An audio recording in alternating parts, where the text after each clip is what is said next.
കടം മേടിച്ചിട്ട് തിരിച്ചു കൊടുക്കാത്തത് ലാഘവത്തോടെ എടുക്കുന്ന ആളുകളുണ്ട്. ലോകത്തെ ഏറ്റവും വലിയ യാചന എന്താണെന്നറിയോ? ഇല്ലായ്മ പറഞ്ഞ് വല്ലായ്മ പറഞ്ഞ് കൂട്ടുകാരന്റെ കുടുംബക്കാരന്റെ കയ്യിൽ നിന്നും പണം മേടിച്ച് കള്ളം പറഞ്ഞിട്ട് തിരിച്ചു തരാമെന്ന് കള്ളം പറഞ്ഞ് മേടിച്ചു പോക്കറ്റിലിടുന്ന ആ പൈസ അതൊന്ന് തിരിച്ചു കിട്ടുവാൻ വേണ്ടി കൊടുത്തവൻ യാചിക്കുന്ന ആ യാചന, അതിനേക്കാളും വലിയൊരു യാചന ലോകത്ത് വേറെയില്ല. കടത്തെ നിസാരമായിട്ട് ഈ സമുദായം കാണുന്നു. വളരെ പേടിക്കേണ്ട ഒരു വിഷയമാണ്. റസൂലുള്ളാഹി സ്വല്ലല്ലാഹു അലൈഹി വസല്ലമ തങ്ങളുടെ മുന്നിലോട്ടൊരു മയ്യിത്ത് വന്നു. നബി സല്ലല്ലാഹു അലൈഹി വസല്ലമ തങ്ങൾ ചോദിച്ചു, ഈ മയ്യിത്തിന് കടമുണ്ടോ?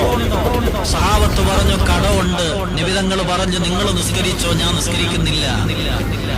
ഒരു സ്വഹാബി ആ കടം ഏറ്റെടുത്തപ്പോഴാണ് നബി തങ്ങൾ ആ മയ്യത്തിന് ഇമാമത്ത് നിന്നത്, നിസ്കരിച്ചത്. 2 ദിവസം കഴിഞ്ഞിട്ട് കടം ഏറ്റെടുത്ത ആ സ്വഹാബിയോട് നബി തങ്ങൾ ചോദിച്ചു, നിങ്ങൾ ആ കടം വീട്ടിയിരുന്നോ?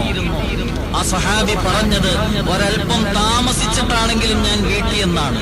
നബി തങ്ങൾ പറഞ്ഞത്, എപ്പോഴാണോ നീ കടം വീട്ടിയത് ആ സമയത്താണ് ആ മയ്യത്തിന് ഖബറിൽ സമാധി